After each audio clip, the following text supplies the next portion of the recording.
Your gut says Miami is going to win, and you should take the over. Your gut also said your NFT selfies would only go up in value. They didn't. But your head is on SportsGrid and knows the QB is in concussion protocol. The backup has a 45 QBR against the zone coverage. The New York D has the most sacks in the league. So yeah, trust your head. It's smarter to be on SportsGrid. So what are your impressions of Valhalla, just for folks that have not seen it on TV or didn't watch the Ryder Cups or past majors? You know, they see a PGA maybe at a Southern Hills or a Bet Page or, whatever it may be. And they're like, Valhalla and Louisville, Kentucky. But like, look at the tournaments produced and it's insane. Yeah, it really has. And obviously, of course, I'm biased toward it. Only on SportsGrid. Draisaitl could easily, at plus money, get the first goal, the second goal, the fourth goal. There's a few guys here. Maybe the prop betting market is not a bad way to look here. Clippers over the Mavericks. If I would have told you that score before the game, knowing that Kawhi Leonard wasn't playing, I would have really figured it would have been the other way around. But the NBA is just crazy. In-game live, all access. Only on SportsGrid. DraftKings making a progressive move, I think, that most other companies are also going to do or have done in the past. Adding someone from the government or someone you would say in legislation to become their responsible gaming leader here. And in this case, her name is Lori Kalani. And it'll be interesting to see if other companies try to follow suit in terms of hiring former lobbyists to head responsible gaming. Newswire. Only on SportsGrid.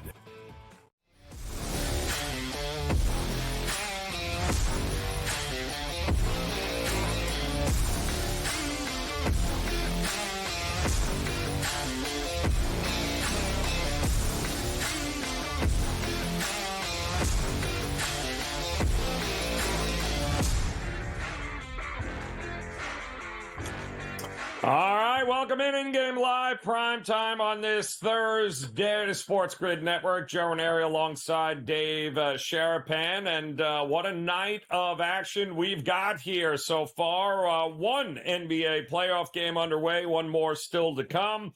And, of course, same in the NHL as we finished one period already. Carolina at home up 1-0 over the Rangers. Dallas also going to try and get one back here tonight a little bit later against the Colorado Avalanche. Couple of games in Major League Baseball underway right now. 3-0 Brewers. The Yankees just lost, thank goodness, as that total stayed under 8.5. That is a 4-3 final. Houston gets it done. All right, let's start with the NBA here, Dave, as a lot of folks thought 13.5 might have been too much tonight. For Cleveland, who now has had a night's rest, got acclimated, coming out of a Game 7. It wasn't a good spot. Okay, well, it's, they're certainly providing more offense in this game than they did in Game 1. What did you think we were going to get here tonight? Exactly what we're getting. One of those games that are just going to trudge along and stay right around the closing number. 13.5, depending on where you shopped. And like current number right now is 10.5. Totals hovering at 210.5 or 211.5, wherever you look. It's going to stay right around there. I don't think there's going to be any gigantic leads either way. I don't want to say that Cleveland's live to win the game, but Cleveland's definitely live to cover that original number. There might be opportunities to, get Boston at under 6, probably is the right number. You get Boston at a 5.5. It sounds pretty good. But I don't know, Joe. I mean, I'm all decked out. I'm all caught up in this New York thing. I mean, there's no better place to be than Madison Square Garden every single night. I got guys that live in New York. We got guys that work here on the show. Everybody at the home office is rooting for their home teams every single night. And Rangers, Carolina today, Jack sent me a thing. If you're going to come on the show, you have to wear the Rangers stuff. So I'm wearing the Rangers stuff, but I didn't like the Rangers tonight, Joe. Did you like the Rangers tonight, Joe? I liked the under tonight more than a Ooh. side. I mean, Okay. yes, Carolina should get one back here tonight. They were pretty good at home throughout the season here, and I thought they deserved a little bit better than what they got in game 2. But to the credit of the Rangers, Carolina has outplayed them, but made a few mistakes, especially in that game 2, in which the Rangers made them pay. And that's sometimes all it takes in playoff hockey. I don't think there's a lot separating these two teams. I really don't. You can point to the goaltending, but it feels like a 6-game, 7-game series to me, right? Somebody's still got to win a game on the road at some point. And that remains to be seen if we're going back to the Garden tied 2 apiece, or will the Rangers handle that and win one on the road and then maybe close them out in 5 or 6? Well, I mean, I don't want to play out the whole series yet. Let's get Just tonight saying. in. Let's get tonight in. A nice low-scoring game for you, for the under. That would be fine. Carolina wouldn't hurt if they won by 2. I'm just saying. But them to win the game is good. 17-7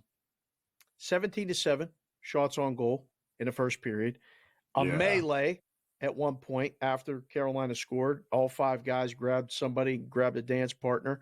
The physicality is high. Second period over. I think we got 1 goal in the first period, so look for to get 2 in the second, maybe from both, from one team or 1 each. And I don't know. Again, it's a precursor to yesterday was one of the best days in recent years of hockey, back-to-back games. Just that overtime comeback by the Canucks last night was electric. Or it wasn't overtime. That third period comeback by Vancouver. Couldn't get enough of it. I was actually, texting Morency and Cam going, this is so much fun. I'm glad they're doing this. I'm not saying the Rangers can do that tonight, but these games are never done. The game last night was done. Florida put Boston away when they got the 3rd goal, let alone the 4th goal. Complete melee. A lot of fun. I don't think that's happening tonight. I think this is going to be a sweat all the way to the end. This Ranger-Carolina series, you just said it, they're close as could be. I can't believe the amount of goals we've gotten in the first 2 games of this series, because I thought most of these games would have been 2-1, 3-1, maybe 1-0, that kind of. I'm shocked that we got as much offense as we did early on, but I don't think this game is going to trend that way. Hence the under in this spot here, but plenty of hockey left to go, and no lead is too safe. But I will say this: there is, down in the notebook, put it on the refrigerator for next year. These teams with long layoffs between the first and second round tend to have some issues, Dave, in that first game. That happened to Florida. Florida looked like a team that hadn't played in forever after when they played that game 1 against Boston and Edmonton last night, too. I mean, they made pretty quick work, and next thing you know, Vancouver's in a, life or death situation, and that first game they come out, they were life and death in that game last night, too, and were able to come back and win it. So, I mean, my goodness, 3rd-string goalie or not, are we discounting this Vancouver team here against Edmonton? For sure. I think the whole market did. I think odds makers did. I think the market did. And now if you didn't know, you know. And I can't wait to see how Edmonton reacts. But, I mean, if Draisaitl's hurt, we're going to worry about that. I mean, the odds have changed. Tonight's game is going to go along with – there's the Western Conference odds right there. Your odds-on favorite is the Colorado Avalanche, who tonight – who came back from their own 3-0 deficit in game 1, are dogs again. And the Stars, I feel like, they lost the first 2 games at home to Vegas, then came to Vegas and won both games. I don't know if that's going to happen again. I think Dallas has all the pressure. Audiger's got to be the best guy on the team today. He has to be their best player and keep Colorado team total under. You got to keep them to 2 goals or less, ideally. Oh, yes. And win this thing 3-2 or 4-2. That's the way this is going to go. Dallas doesn't want to play a 5-4 game. And Colorado's fine with doing it. No. There is no path for them to be successful in this series if they have to score 5 or 6 goals to win a game. It's just not. Not against this Colorado team. But, maybe an under in this tonight, too, if you like Dallas. I think those two things are correlated as well. I would expect to see a very desperate Dallas effort here tonight, knowing that they can't do this again. Like, you can't have 2 home games like you did against, Vegas, and Vegas goes back. They can't do this. So they need a split here. So I would imagine tonight we're going to see plenty of effort out of Dallas here in a very desperate spot. And we do have, all of a sudden, boy, what a second half we got coming up for you here at TD Garden in Boston. The Celtics and the Cavs are knotted up 54 apiece at the break. Excellent. Wow. Excellent. How many saw that coming there? 7.5, by the way, is the in-game number now. 211.5 is the in-game total. Not too late for those to jump in if you haven't done so. If you were hoping to get the Celtics at less than 13.5, here you go. You got them now, minus 7.5 in-game. But is there any value, and who might be cashing prop tickets here tonight? We'll go over those numbers when we get back. And, of course, we got a second game coming up in the NBA slate. We'll talk about that one as well. Let's go. In-game live primetime here on the grid. Come back and join us.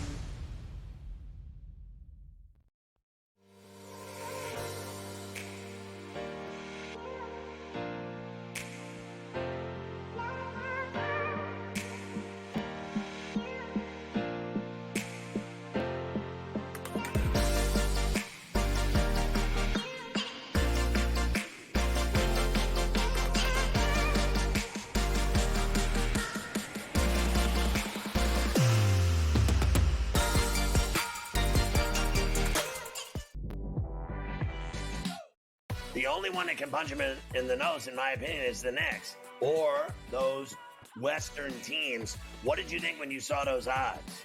In their path, and it's all about the path, right? Number 1 seed, you should have an easy path, but quite honestly, looking at who they'd have to go through here eventually is kind of laughable. So I get it. Betting above the rim, only on SportsGrid. Anyone that's been to a sporting event, the atmosphere before a game, I think Game Time Decisions has that same exact atmosphere. This is our arena. This is what we do. There is going to be an energy to Game Time Decisions that you will feel night in and night out. The excitement you get when you lock your bets in, when you're figuring out what you want to do, we can zone in on the biggest games each night. I want this to be the place that people come to before the games start so they feel as ready as possible to lock in their cards. We are going to hit every single one of those markets that you need to know about. We're going to go through every single thing, and I've got a great team behind me that's going to help me get the job done. There is not going to be a better place, I promise you, than Game Time Decisions to get that new information, react to it, and be able to then bet accordingly. We will have everything at our disposal, and we will use that to our advantage. I'm Kevin Walsh. Tune into Game Time Decisions from 6 to 8 p.m. Eastern on SportsGrid.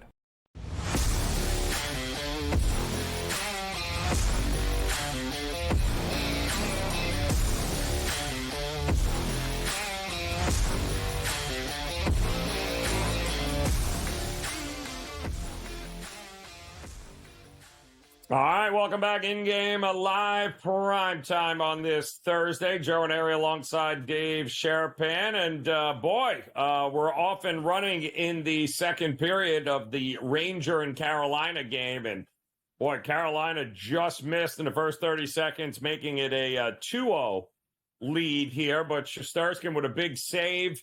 And now it looks like the Rangers will be on a power play, and we're not yet a minute and a half into the second period. So very physical early start, but a 1-0 Carolina lead here in the all-important Game 3, in which Carolina at home is down 2-0.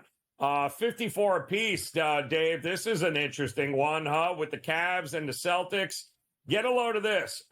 We've got a absolute festival going on in the paint for the Cleveland Cavaliers, who have scored of their 54 points. They've 36 have come inside the paint. Wow. They are dominating at the rim right now against Boston, which many teams don't do. You know, it's one thing if you're Miami and you outshoot them from three. Yeah, okay. You know, that's one thing. But they usually do a pretty good job of defending the paint, but no Porzingis. They lose a little something defensively, and boy, oh boy, is Cleveland taking advantage around the rim. Question is, can they do that again for a second half? That's going to be the big question. That is the question. As I'm looking at the stats too, it's funny when we do the shows together, we kind of know what we're each other looking at even during the break. Field goal percentage almost exactly the same. 3 of 10 from three for Cleveland, 6 of 17 for Boston. They're going to shoot more threes. They're probably going to make more threes in the second half. 7 of 8 and 8 of 10 from the free throw line for each team. And their biggest lead for both was 9. That's where it's going to sit. That's where it's going to sit. It's going to sit right around there. You know, bounce down a little bit if Cleveland starts fast, gets out to a couple-point lead. It'll drop below that number. That probably, hover around 5.5 for Boston. And if Boston gets out to a big lead, you'll be able to grab close to double digits again. So that's correct. This is one of those ones you just stay ready. If you're my buddy Paul Meadow, he's sitting watching us right now down in, I think he's in South Carolina. He's sitting at some bar watching us right now. He said, "You guys look great." He said, "The Ranger gear looks good, and Joe's hair always looks good." Literally just got that text. I mean, this is what we do. This is what we do every time. This is how we roll. I will say this, too. I don't know, and Jack and the guys can get us this number, but 29.5 was Donovan Mitchell's point prop in this game. Okay. And and this is like rinse and repeat with him. When he doesn't score well in the first half, he goes out of his gourd in the second half. Donovan Mitchell would be good for a monster effort in the second half here. It's rinse and repeat with him. Slow starts mean big finishes with Donovan Mitchell. He was 29.5, and I am seeing him. I don't even know if he's on the board yet on what we can get for him, but I would look to back him in the second half because Mobley's not getting another 15 points at the rim. He's not going to be the leading scorer when it's all said and done. Darius Garland is a complete MIA. His picture might as well be in the post office at this point because he is nowhere to be found. And Donovan Mitchell is going to have to win this game for the Cavs in the second half, which means he won't be doing a lot of passing, Dave. We know this. Well, I was looking at his numbers. So he got 8 points, 4 rebounds, 5 assists. He may be able to get a triple-double. Right? You got him at 8? Points. I got him at 6. Okay, no, 6. 6, 4, 5. That's what it is. Yep. Might be able to get a triple-double. If this thing stays close, obviously he's going to get first look, second look on a lot of trips. Yep. So, and he'll take them. Do you think anybody goes to the post office anymore? You piqued my interest because, like all of our people that are watching, older, they know what you mean when they say your picture's up at the post office. That means you're MIA. People are looking for you. You're not there. That's what Joe meant. Right. Yes. Or you're wanted. Yeah, that's what Joe meant when he said that his picture's up at the post office. But Joe, I don't know if anybody goes to the post office anymore. Really? Does anybody go?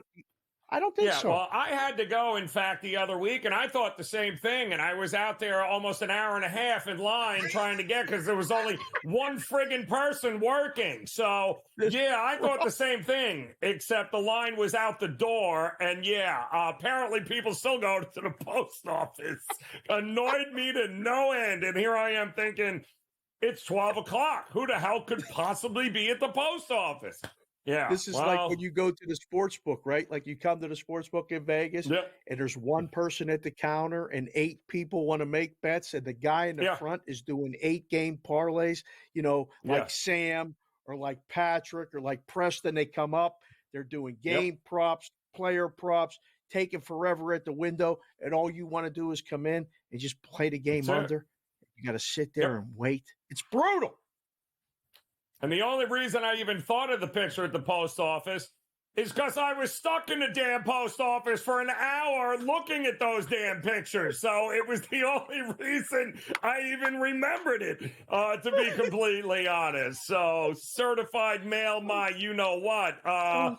Unreal. But doesn't change the fact that Garland is MIA and should be in the post office. Maybe he's still waiting to mail a package because he has been nowhere in the playoffs for them. Yeah. Karis LeVert, 12, Mobley, 15. Those are your leading scorers. Hey, Strus, weren't you glad you left Miami? Having a good time here with your 5 points in Cleveland? You having a good time? Is it? Return to sender, Joe. Remember, yes, those are return to sender. Send them back. They're not doing it. Just send them back. We can use them better here. Express mail Donovan Mitchell in the second half. Thank you. Maybe some Tatum props. How about some Tatum props? He's already got 16. I mean, Derek White was 17 and a half. He's got 5. But what's going on with Holiday? 4 points, only He's 1 assist. I guess Mm-hmm. that's not going to be great here. But second half is coming your way, and we have got you covered here. In-game live primetime continues here on the grid.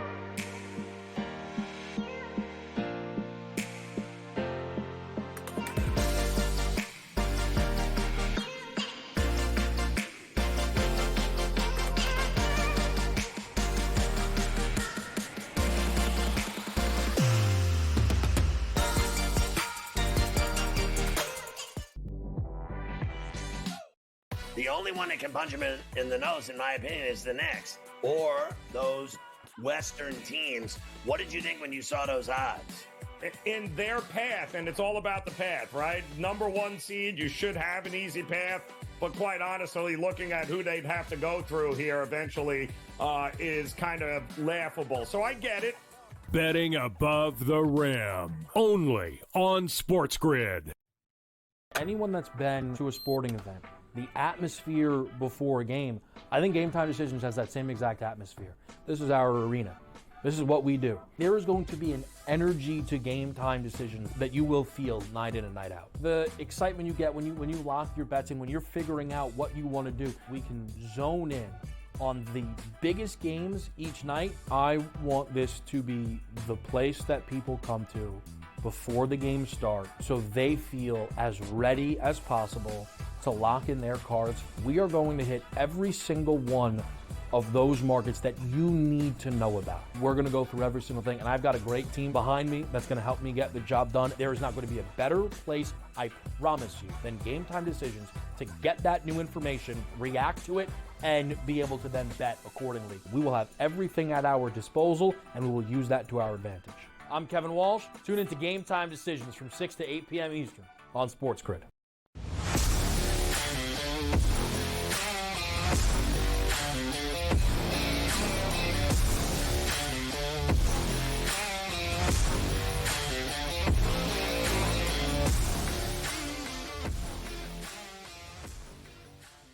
All right, welcome back in-game live prime time here on the SportsGrid Network. Joe Raineri alongside Dave Sharapan, and we are getting ready for the second half in Game 1 of the NBA playoffs here tonight as the Cavs having their way inside the paint right now. In fact, so much so where I'm going to be really interested to see how exactly it is Boston and what changes they're going to make. I thought Porzingis was a bigger injury than most here, Dave, because I think they just shrugged it off with, hey, listen, what's the big deal? I mean, the Cavs can't even score 100 points. So, well, here's the big deal. He's a 7-footer that plays defense, and you don't have that right now, except for Horford, who's too busy making threes, apparently, here to actually make any difference defensively. So they got to be careful here. In fact, 6 quarters now against Boston, they're shooting 79% at the rim. That's a recipe for disaster for the Celtics here. If they're not shooting 40% from 3, because how many 3 attempts did you say they've already taken in the first half? 17. Yeah. 6 of 17. So, I mean, expect that same amount, right? That at least. They're not going to take less. I was going to say they're not. I bet over. I take it at least that many, depending. I mean, if the game becomes a blowout, then maybe not. But, well, I'm sorry if I keep getting distracted by the hockey because I got the guys in my ear saying it. We're waiting for the goal horn to go off. I wanted to ask you, because we're going to have Adam Kaufman on next segment. We'll get deep into the NBA, you know, the OKC game and the Dallas game and all this other stuff. Would you think that the Eastern Conference hockey champion is coming out of this series tonight after what you've seen? They double overtime game. Shesterkin standing on his head every night. Carolina just changed goalies. I don't know how that's going to play out. But is the Eastern Conference champion, Joe, if you're looking at the Eastern Conference odds in the NHL, do you want the team that wins this series or do you want the team that wins the other series, Florida or the Bruins? Well, it's, I mean, it'd be nice. I think we all know who I want, but is actually, I could want it all day. It doesn't pay if it doesn't come to fruition. So I would not bet against Florida at all here. And my feeling is this thing is going 7. I think Florida showed yesterday that, yes, although Swayman came back down to reality here, but I think they showed that series there, and I don't know anybody who thought Boston was the better team going into this series. They're not, and Florida showed exactly what they're capable of doing. I do think they will put away Boston. I don't think it'll take 7, and as long as health is the big question mark here with all teams remaining, right? Because by the time Florida made it to the finals, they were like duct tape and Elmer's glue, man. They were like the walking wounded because of the style they play. I'm watching this Ranger Carolina game, and they are both of these teams are gonna have their pound of flesh here. I mean, it is unbelievable how they are going at it here. And I think that's to be expected. But I'm also seeing a lot of whistles here. Who's got the better power play? And how much is that going to come into play? Both have been pretty good. The Rangers have the better power play. Carolina's power play is struggling, in part because Igor's been the best penalty killer. And the Rangers are doing a pretty good job of limiting shots to 1. There's not been many rebounds as well. They're keeping the space open for Igor to see everything. But they're going to have to kill another penalty now. This is the path for Carolina to get multiple goals, a lead. That's what they have to do. So what'd you think of Pasta and Tkachuk going at the end of the game last night? Because Pasta doesn't fight. He went to the coach and said, I'll go. I'll answer the bell. And then, he basically got his ass kicked, which happens. But you got to respect a guy like that, no? Absolutely. Listen, absolutely. It was funny. Tkachuk had the first 12 seconds got into a fight at the start of the game. And in the last 12 seconds got so, this is what it's going to be. And it's going to be like that foreseeable future here. We'll have more on the game coming up next here as InGame Live Primetime continues.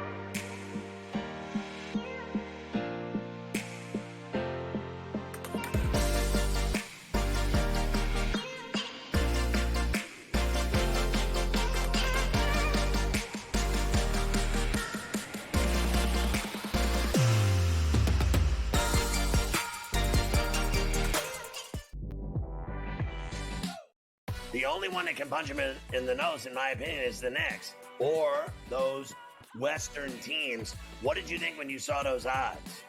In their path, and it's all about the path, right? Number 1 seed, you should have an easy path, but quite honestly, looking at who they'd have to go through here eventually is kind of laughable. So I get it. Betting above the rim, only on SportsGrid. Anyone that's been to a sporting event, the atmosphere before a game, I think Game Time Decisions has that same exact atmosphere. This is our arena.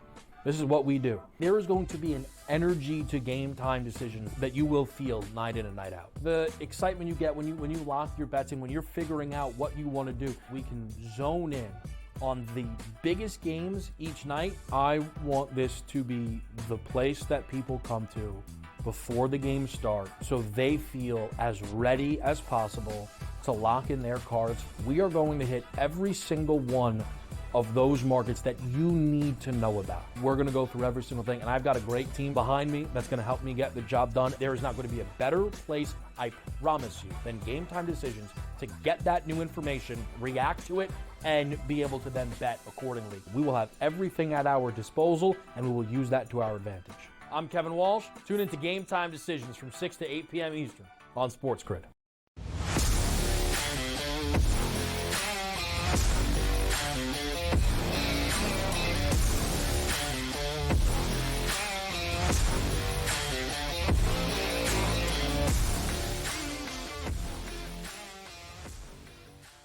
All right, welcome back in-game live, and we are prime time, and we have a goal, and a shorthanded one at that, as the Rangers.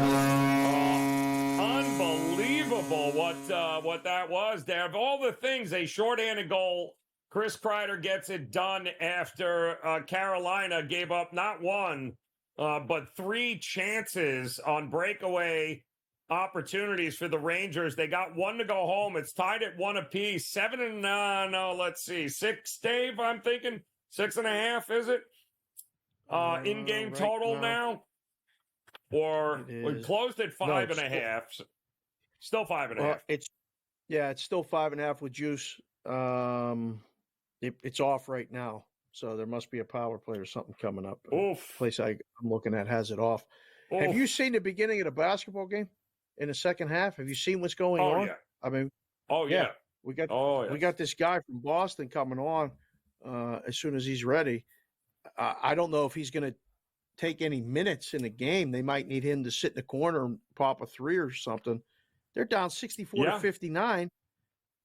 They're down to 4.5. It might be buy time on Celtics. Buy time? Yes. 4.5? Well, let me just explain to those who don't have it. The Celtics going back to, or about 3 minutes into the third quarter, but they have made 2 shots in the last 7.5 minutes going back to the second quarter there, where they went pretty much scoreless the final 4.5 minutes of the second quarter. And that is extended into this third quarter right now. It's a 10-6 Cavs run. And it's been pretty impressive here. The Cavs are doing what they needed to do. Keep this thing close, make it kind of a rock fight, and hope that the Celtics don't shoot more than 30% from 3, which is exactly what they're doing. But the problem is, how long is that going to last? I mean, I can't think of anybody better to ask than a dude wearing a leprechaun outfit right now, which I would imagine he is going to have an idea if the Celtics are going to continue to shoot 30% from 3, or are they going to stop messing around and getting this thing done here? What's up, Adam? Listen, I might have considered doing the whole button-down shirt and sport coat. As soon as I heard I was working with Sharapan, though, I had to go full Dave. Let's go here for this one. Yeah, I mean, look, especially with him dressed as a New Yorker, I got to bring a little Boston into that side of the rivalry, even though we're talking different sports here. But yeah, look, like you said, and the Celtics are back within 2. I think everything that you have illustrated is obviously correct, but when it boils down to the statistics, and last I looked just a moment ago, maybe it's changed with them getting now within 1, so obviously somebody's at the free throw line, but the Celtics were 6 of 18 from 3-point range. So the volume is there to some degree. They're going to put more up, but they just need to hit them. And you obviously credit the Cavaliers for their defense, but as the adage goes, and I think it's a little bit of a lazy narrative, I don't love it, but the whole make-miss league thing that people like to say as it relates to basketball, it's true in many respects to this Celtics team. You talked about the loss of Kristaps Porzingis, who, by the way, looks incredible on the bench wearing, I don't know if it's a starter Celtics themed jacket or whatever he's got on, but he's rocking that thing, man. Everybody's going to want to go buy one of those throwbacks. But this is the thing. When the Celtics aren't hitting their threes, going back to the regular season, when they're not hitting their threes, one of the great advantages about Porzingis was that then you could start to try and sort of host a little bit. You take advantage of scoring points another way. You take Porzingis out of the lineup, you lose a lot of that offensive flexibility. And so we're seeing some of that here in this game. That being said, and I think we're in agreement on this, the Cavaliers are not a very good team, guys. I know they're in the second round, but they're not a very good team. The Celtics are marginally down in this one. They were the heavy favorites. To answer your question, I would buy now. I would invest.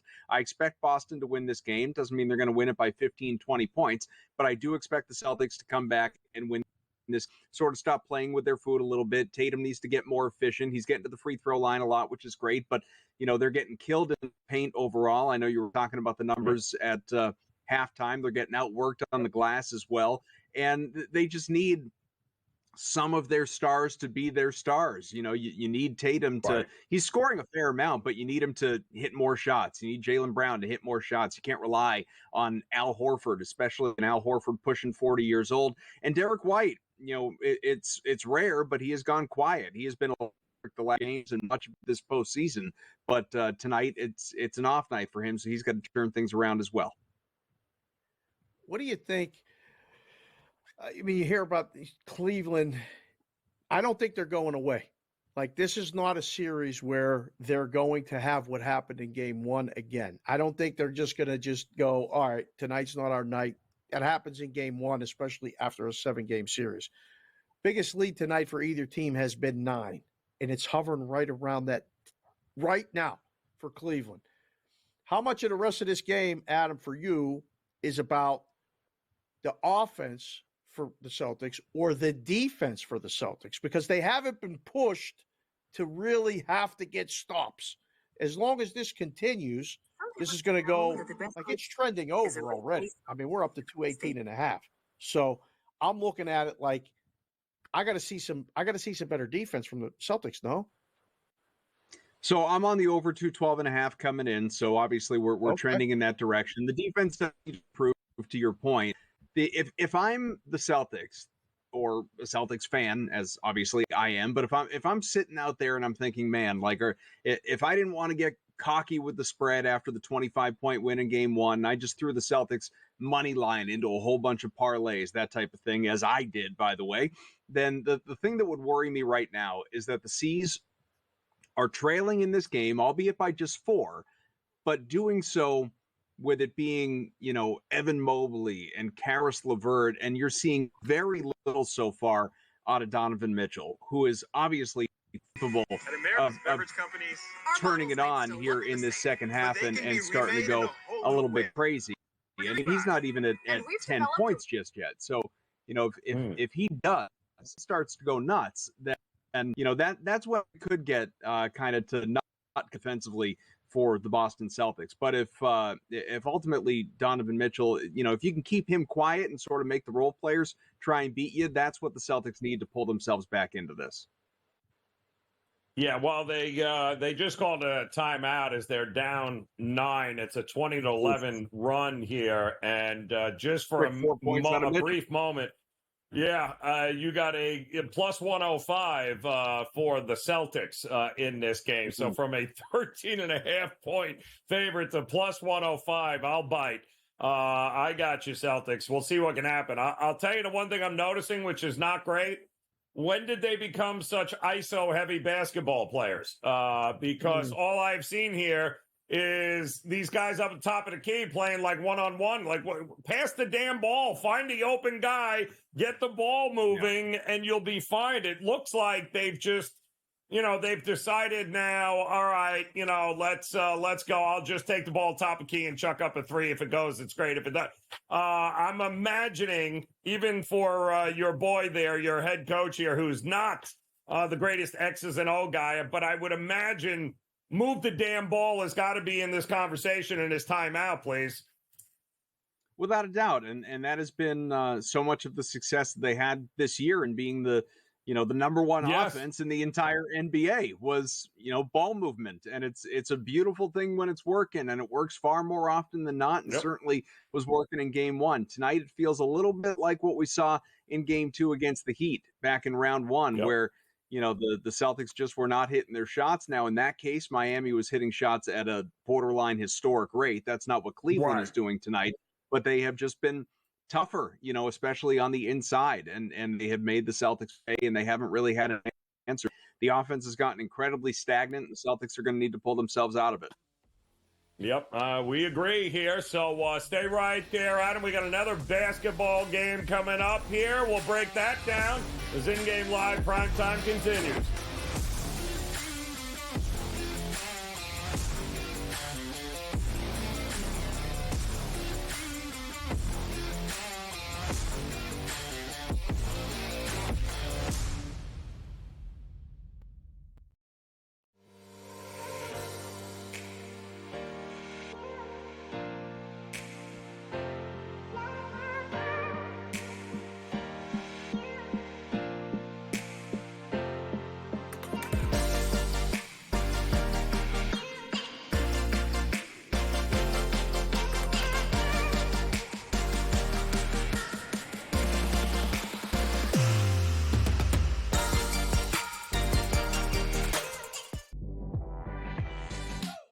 The only one that can punch him in the nose, in my opinion, is the Knicks or those Western teams. What did you think when you saw those odds? In their path, and it's all about the path, right? Number one seed, you should have an easy path, but quite honestly, looking at who they'd have to go through here eventually is kind of laughable. So I get it. Betting above the rim, only on SportsGrid. Anyone that's been to a sporting event, the atmosphere before a game, I think Game Time Decisions has that same exact atmosphere. This is our arena. This is what we do. There is going to be an energy to Game Time Decisions that you will feel night in and night out. The excitement you get when you lock your bets in, when you're figuring out what you want to do, we can zone in on the biggest games each night. I want this to be the place that people come to before the games start so they feel as ready as possible to lock in their cards. We are going to hit every single one of those markets that you need to know about. We're going to go through every single thing, and I've got a great team behind me that's going to help me get the job done. There is not going to be a better place, I promise you, than Game Time Decisions to get that new information, react to it, and be able to then bet accordingly. We will have everything at our disposal, and we will use that to our advantage. I'm Kevin Walsh. Tune into Game Time Decisions from 6 to 8 p.m. Eastern on SportsGrid.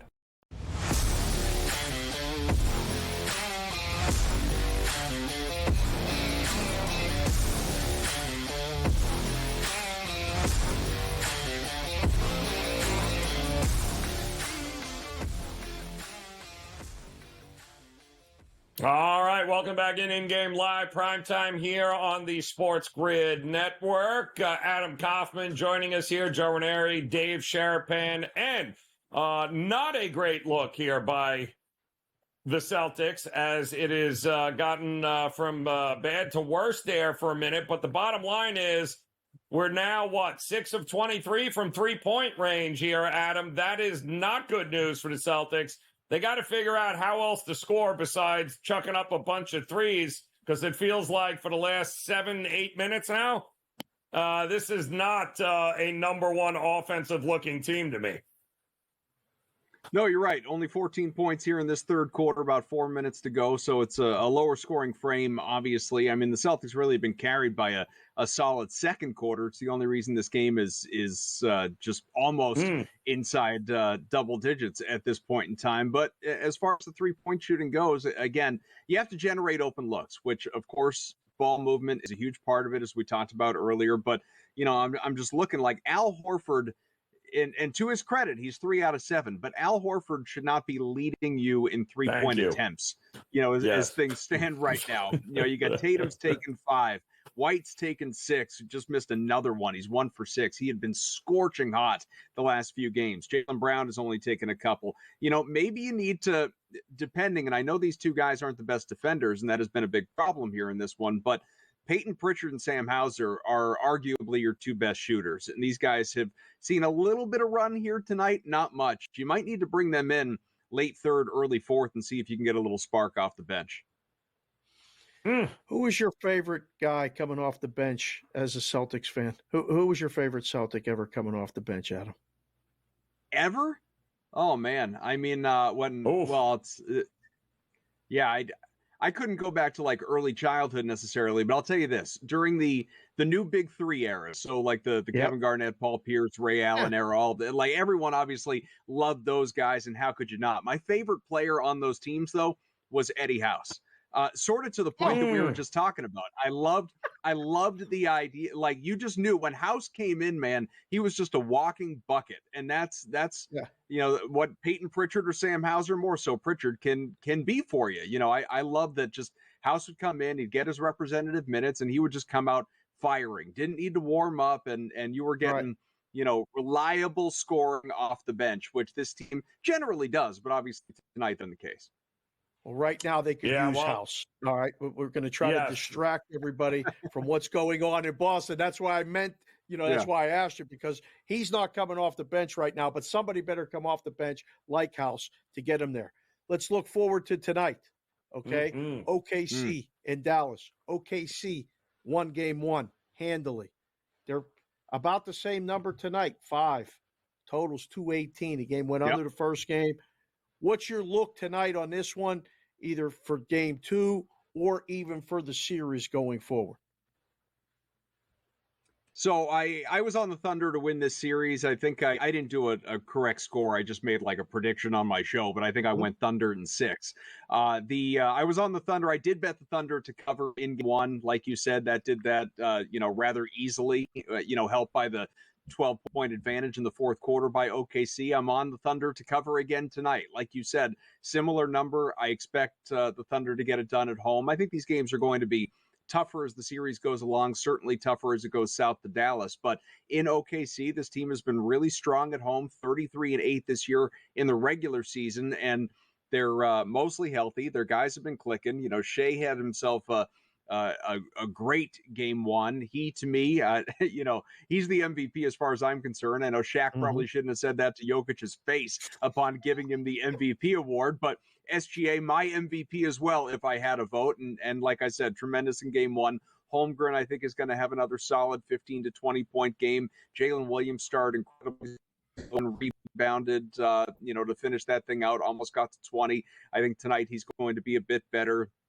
I don't exactly know what's going on with Josh Giddey. I'm not complaining because I went under and continue to go under on his PRA, points, rebounds, assists, but he has just become an afterthought in this team's offense. On the other side, though, more to the point, whether or not you believe Dallas is going to keep this close or just outright win, because I don't think we're looking at a 20-point loss for the Mavericks tonight. I think they have more pride than that. It just has to be a bounce back game for Luka Doncic. And like to the point where I would consider betting him to triple double. And, he only had 19 points on a terrible shooting night in game 1, 6 of 19, 9 assists, 6 rebounds. So the boards were low. The assists almost got there. I was on the under for his assists, which were 10.5 in that game. Tonight is the night I think he goes off. I would look at the Doncic props and go overs almost across the board. It's funny. Game 1 was a dead over the entire game until they pulled everybody and none of the Dallas reserves could make a shot, and it didn't get there. We're looking at a 50.5 for Luka in a PRA. If he's going to go over that, the money is telling us to go under. I'm seeing 217s now instead of 218s. If it's going to land under, there's a lot of under props we should be looking at as well. Yeah, it's true. And, there are some that I bet. I'm trying to pull up, where we were at last game. Some of, Gafford, I think is, 50. he's a popular double pick tonight. I think Gafford's going to have a good night. I'd look over to his points. I don't know if the rebounds are going to get there, but last I saw it was 7.5. I might be a little resistant to go over on that number. But I like unders on probably PJ Washington. Rebounds, I think, looking at Lively, I would go unders. The minutes were low for him in game one. He only had 13. Again, I told you I went under on Giddey across the board, his PRA, as well as his points. Jalen Williams, I do think is going to be good, but you could consider the under on his points again after the 18 last time out. And the role players, I wouldn't even mess around. You'd be hard pressed to find props that you really like for the likes of, the other Jalen Williams or Aaron Wiggins, Case and Wallace. I don't want to bet these guys. It's like me, betting on what Sharapan's going to do in the game tonight. And how are we going to get the 50.5 PRA if Luka can't rebound? He's not jumping. That's the problem. Gonna have to. He's not healthy. Yeah. Eddie House. Eddie House. Line 2, Adam. Well, you get on the floor for him.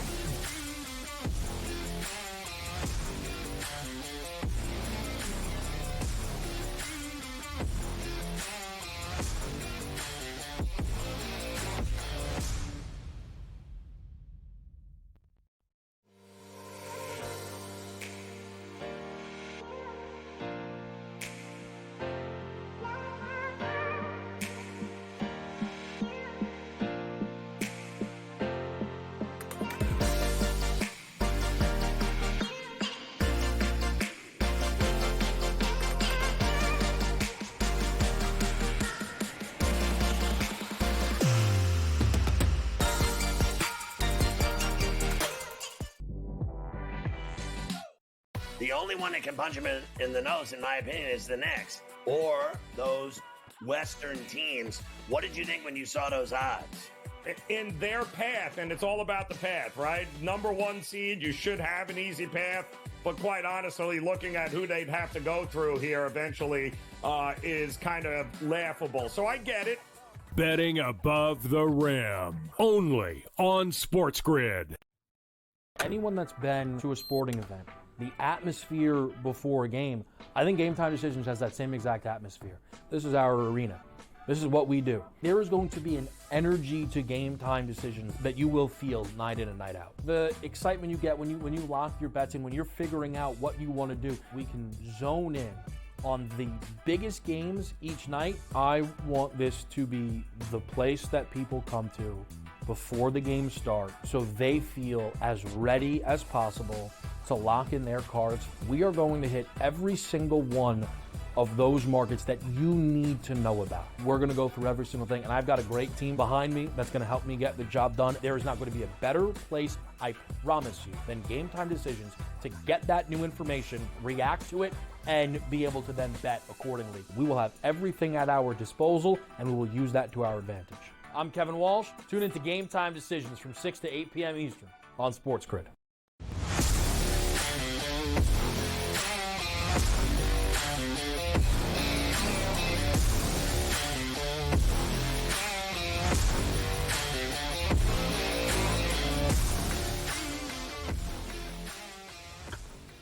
All right, welcome back in here as we look to close out this first hour of in-game live and prime time here on the SportsGrid Network. Joe Raineri alongside Dave Sharapan, and we, boy, I tell you, 2 steps forward, 3 steps back for the Celtics right now. We got about 13 seconds left in the third quarter. It is not gone the Celtics' way at all. 33-24. Is what the Cavs have done here. 36-24. We're talking a 12-point difference in the third quarter, end of the third quarter now. Amazing. Donovan Mitchell, we had said he had first half 6 points, Dave. He finished after the third quarter now. He's got 22 points, which is exactly what we thought they would need. But in the meantime, they are literally getting nothing from Holiday offensively, still with 4 points. and they can't hit a three, Dave. I'm showing 6 of 25, 24%. So you're going to tell me live by the three, die by the three with Boston? That's all they got. That's all they can win by, is if they're draining threes at a 40% clip. All I'm thinking about right now is adjusting the overall NBA championship price, right? I'm going, wait a second. If Cleveland could go into Boston tonight as 13 or 13 and a half point dogs and win, I'm not saying that, it's the series is we're back. We got a series, this and that. All right. Still, Cleveland was like, you could get 25-1. The minus side on Boston before this game on the series was like you had to lay 80-1. We've seen it before. They lost game 2 against Miami and came back and won 3 in a row and blew them out 3 times. Not saying that can't happen, but I'm thinking when I woke up this morning, Boston was a minus money favorite to win the NBA championship. And I'm going, hold on. We'll see OKC in Dallas tonight. We'll see Minnesota in Denver tomorrow. It's been a few days since we've seen either one of them. Not ready to say they're going to be a minus money favorite that big over those teams, let alone Cleveland. This game's more tonight for me about Boston than it is about Cleveland. You knew Cleveland was coming back after an emotional 7-game series with their best effort. And their best effort right now is pretty damn good, Joe. Oh, Peralt's going to be a mess tomorrow when I talk to him. Yes. I'm going to have to put an APB out for him. Kaufman shows up dressed like Jerry Seasting. Who's your favorite Celtic off the bench? Everybody had one. ML Carr for me. ML Carr used to sit on that sideline and wave that towel. That ML Carr guy was my favorite guy off the bench. Did you have one, Joe? Danny So Ainge? I love that he said Eddie House, because wasn't he a Heat player? So it's interesting. I didn't want to say anything, but I got to tell you here, I think this is going to be an interesting fourth quarter here for the Celtics. 218.5, Dave. It's 12 points. If they get back into this, they need the Cavs to limit the scoring, because it's clear they're not going to shoot 100% from 3 in the fourth quarter here. So I don't see this being a shootout, but at some point they've got to give resistance here to the Cavs offense. The Cavs team total was 99.5, Dave. They're already at 90 and a full quarter to go. That's fine. That's good. Good for everybody that had that over. Too bad if you had it under. Adjust. Right now, at every book in the world, I'm talking United States, Canada, Europe, down south in the Caribbean, and in Central America, and wherever else they're having books, the amount of money that's coming in on Boston plus 6.5 right now with the break between quarters, let alone on the money line, I got like plus 280, plus 300. Wow. Okay. 3-1. You're going to take the Celtics down 12 at home, full quarter to go. Who's going in an app right now and laying it with Cleveland? Nobody. It's all Celtic money right now. 5.5 in the fourth quarter, Cleveland's getting 5.5. So they are not going to take their foot off the gas at all. All the value is back in Cleveland here in the fourth quarter. By the way, fourth quarter total points, 52.5. If Celtics come back and win this, they're going to have to drop 35 or more in this quarter. This thing is going way over 52.5 points for the fourth quarter. So, all right, another hour coming your way, in-game live, prime time here on the Grid.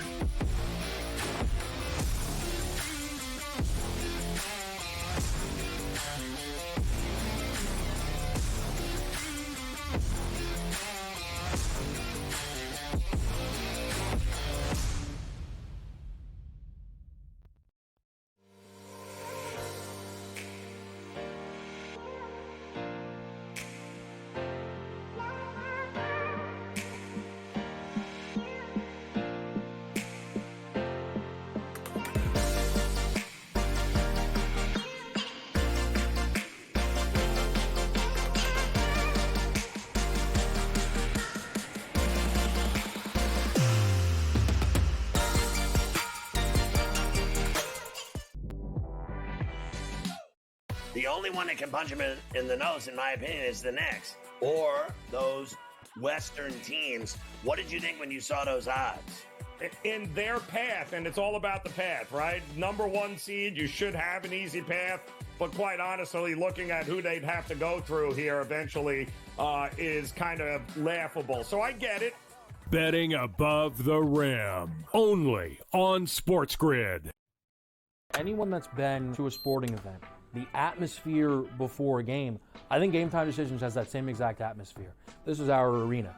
This is what we do. There is going to be an energy to Game Time Decisions that you will feel night in and night out. The excitement you get when you lock your bets in, when you're figuring out what you want to do, we can zone in on the biggest games each night. I want this to be the place that people come to before the games start so they feel as ready as possible to lock in their cards. We are going to hit every single one of those markets that you need to know about. We're going to go through every single thing, and I've got a great team behind me that's going to help me get the job done. There is not going to be a better place, I promise you, than Game Time Decisions to get that new information, react to it, and be able to then bet accordingly. We will have everything at our disposal, and we will use that to our advantage. I'm Kevin Walsh. Tune into Game Time Decisions from 6 to 8 p.m. Eastern on SportsGrid.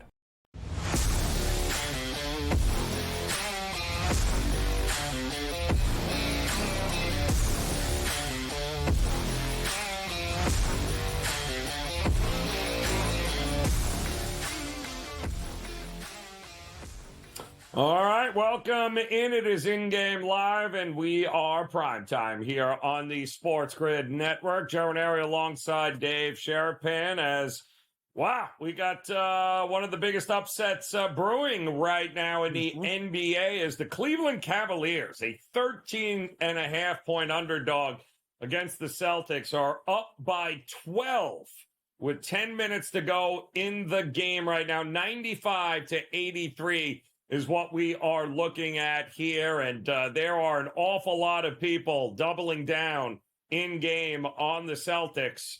And nothing I am seeing leads me to believe that there is a miracle comeback here, Dave. The question, and the only real question to me is, how many points are the Celtics going to get? Because right now they're trending on barely getting 100. And who'd have thunk we would have said that at this point of the night here? Did you have Celtics at 100 points on your bingo card? Because I sure as hell didn't. No. I think the team total was around 111 and a half, something like that. Not even close. They're not going to get there unless they completely go on a 12-0 run just to get back in the game. They're trailing 99-83 with 9 minutes to go. Big trouble. Amazing. Yeah. We got Amazing. the hockey game tied 1-1 after 2. Rangers and Hurricanes. This is going to be good. It's going to be fun down the stretch. The total for the basketball games, is that right? 223 and a half? Yeah. Wow. I know. Wow. With a blowout. And one team's got 83 points. This constitutes a blowout with Cleveland winning like this. This is a blowout with Cleveland winning and the game went over. Nobody would have thought that before. That's why you play the games. That's why sports are tremendous. And I love the playoffs, Joe. I absolutely just love playoff anything. Playoff hockey, number 1 for me. Baseball, a 1A, right close. But give me some engaging basketball like this, and I'm in. This is good. All right. Celtics total points now, 106.5. They're at 83. They took another timeout because another ridiculous run by the Cavs. It's a 9-5 run in the fourth quarter. It's a 16, I repeat, a 16-point Cavs lead, 99-83. And the Celtics are getting in game 9.5. Wow. Dave, 223.5. This could get to the point. Another quick little run here by the Cavs. And would you be shocked if the Celtics throw in the towel? It wouldn't shock me at all if they do what we've seen others do with about 4 or 5 minutes left, like just empty the bench. Let's get Tatum off the court. Let's get Brown off the court. Let's go. Tomorrow's another day. it'll be interesting to see what this does to the Cavs psyche, too, because they have done nothing but struggle throughout the entire playoffs offensively. Not tonight, though. They fly over their team total here, Dave, which means I can't wait to go back under next game in Cleveland. Right. And they've been pretty good at home this year, too. So this changes the dynamic if it holds up here. They're 11. Joe, they're 11 of 22 from three, shooting 50% from three. Cleveland is, and 7 of 29 for the Celtics. All right. Yep. Make or miss league. Kaufman said it. What else did Kaufman say? Let's see. He said when Mitchell had 8 points, he did say that. We were at halftime when Eddie House, a.k.a. Adam Kaufman, came on. He said Mitchell has 8 points. Watch him explode in the second half. You said it. You agreed. We all agreed. We were all in unison. This is what stars do. Joe, this is changing everything. I thought this was going to be a sweep. I thought 5 at most. Dare I say, can we get a 6 or 7 game series now from what you're seeing? No. Oh, no. Lord, no. This is over in 5 here. That's all that means. Is this just going to be over 5? Because the idea that the Cavs are going to put back-to-back games like this together, I doubt the Celtics are going to be, and what are they now? 7 of 29 from 3 here. They're 24% from 3 is in likelihood not going to happen again. But I'd really be curious to see exactly when they pull the plug on this. It's going to be telling. Both teams, though, 20 of 24 from the foul line is what the Celtics are. 10 of 14 for the Cavs. The big difference is the bench finally hit shots for the Cavs in the first half and allowed Mitch. It's almost like Donovan Mitchell was like, you guys got to get involved in this game. I'll clean it up. I'll come in relief in the second half and do my thing, but somebody else has to show up. Darius Garland, Karis LeVert, these guys are all here. Mobley with 19, Okoro with 12. So all the bench and role players showed up here tonight for the Cavs. None of them have shown up for the Celtics here at home. Not good. 102-83, by the way. Celtics still have not scored a bucket since the 11:30 mark of the fourth quarter. Down to 8 minutes to go. Wow, did not see that coming here. But we do have a game coming up after this here, Dave, and this, too, is going to be an important game. Listen, nothing looked more one-sided than game one between the Celtics and Cavs. You talk to OKC backers, and they've already won the championship here. I'm not buying into Luka being all this hobbled, and that's the end. The dude's averaging 28, 9, and 8 in the playoffs. That's him hobbled and only hitting 22, 23% from long range. What if he's feeling better tonight, Dave? Are we really just sticking a fork in Doncic at this point? Yeah, there's a lot of people that are. I mean, look at the futures odds. Look at the odds to win a championship. Okay, after OKC wins game 1, Minnesota's already won 2. So now Minnesota's second choice, OKC third, a distant 1, 2, 3, 4, 5, 6. Denver feels like a just a token number you throw out there, 16-1, and Dallas 18-1. With the Pacers and the Cavs, that Cavs number says 39,000. That's 390-1.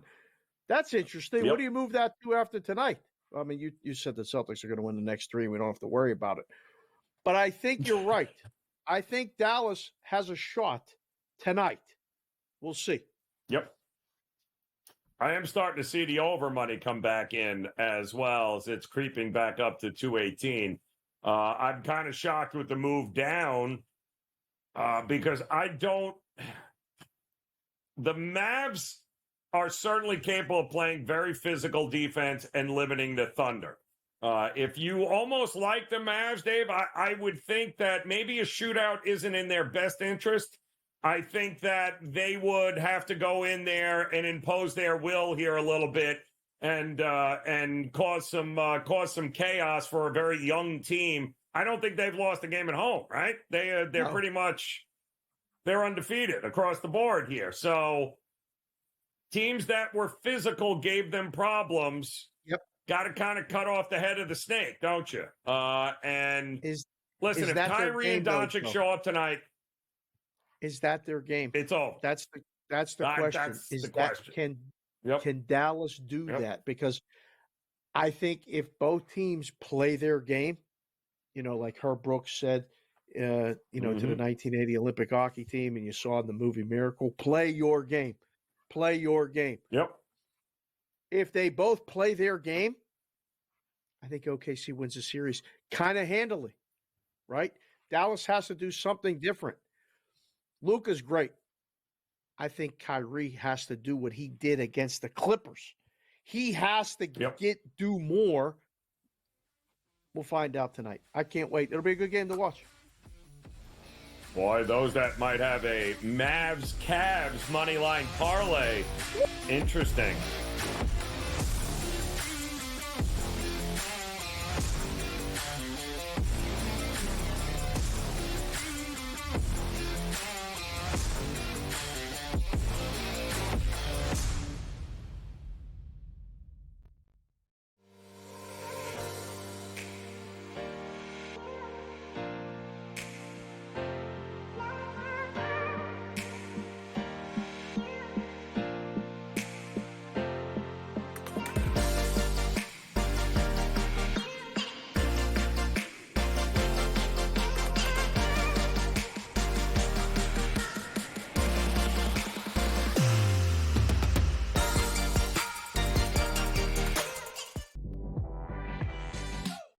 The only one that can punch him in the nose, in my opinion, is the Knicks or those Western teams. What did you think when you saw those odds? In their path, and it's all about the path, right? Number one seed, you should have an easy path, but quite honestly, looking at who they'd have to go through here eventually is kind of laughable. So I get it. Betting above the rim, only on SportsGrid. Anyone that's been to a sporting event, the atmosphere before a game, I think Game Time Decisions has that same exact atmosphere. This is our arena. This is what we do. There is going to be an energy to Game Time Decisions that you will feel night in and night out. The excitement you get when you lock your bets in, when you're figuring out what you want to do, we can zone in on the biggest games each night. I want this to be the place that people come to before the games start so they feel as ready as possible to lock in their cards. We are going to hit every single one of those markets that you need to know about. We're going to go through every single thing, and I've got a great team behind me that's going to help me get the job done. There is not going to be a better place, I promise you, than Game Time Decisions to get that new information, react to it, and be able to then bet accordingly. We will have everything at our disposal, and we will use that to our advantage. I'm Kevin Walsh. Tune into Game Time Decisions from 6 to 8 p.m. Eastern on SportsGrid.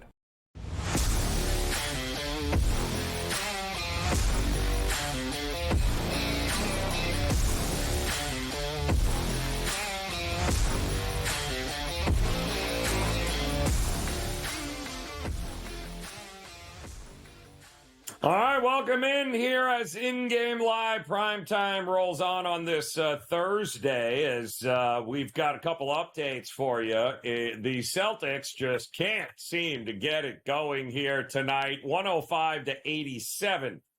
The Cavaliers as a 13.5-point favorite. Wow, this is like history repeating itself. The Miami Heat were a 13.5, 14-point favorite in Game 2 in Boston in round 1, and they won outright. And now here we are, game number 2, second round, 13.5-point dog, and the Cavs are on their way with about 6.5 minutes to go to not just covering the 13.5, but winning outright, which is unbelievable. By the way, Celtics, 1 of 13 from 3 in the second half, Dave. 9 for 26 overall. There's your game. That is your game. Donovan Mitchell, 29 points now, 23 in the second half. So Kudos to the Cavs for not rolling over, getting themselves in a spot here to be able to show up like this. It's now a 20-point lead, so we'll all keep our eyes on when do they clear the floor here? When does Missoula go, all right, Tatum, Brown, everyone off the court. Enough is enough here. And we'll play tomorrow, another day. We got another game coming up against the Cavs. We got the Mavs Thunder coming up. We did just start the third period. Also, Dave, Rangers and Carolina knotted up one apiece. 38-21 shots on goal there. Advantage Carolina. It feels like, again, Carolina is outplaying the Rangers, and yet the scoreboard doesn't reflect it. Hockey, right? I like to say baseball, bro. Oh. And this is hockey. You put whatever adjective you want behind it. The goalie can do this, and Igor's been amazing. I know, Jack, boys, everybody, the fans that are watching this game, rooting for the Rangers are on the edge of your seat because you're like, how many times can he keep doing this? And the frustration level sets in for Carolina because you keep getting shots, you keep getting opportunities. Their goaltender stopped a couple breakaways already. Next goal wins. Next goal wins. All you're doing right now, if you're looking at this in-game number, is you're betting who you think's going to score next. I mean, the algorithm, whoever's doing this game for the book, has it basically a pick 'em. I'm looking here, minus 130, plus 110, minus 140, plus 120. It's right around there. 3.5's the total. I like under. I think there's one more goal in this game. You hit this thing with the overtime. Would you consider an overtime bet right now, plus money?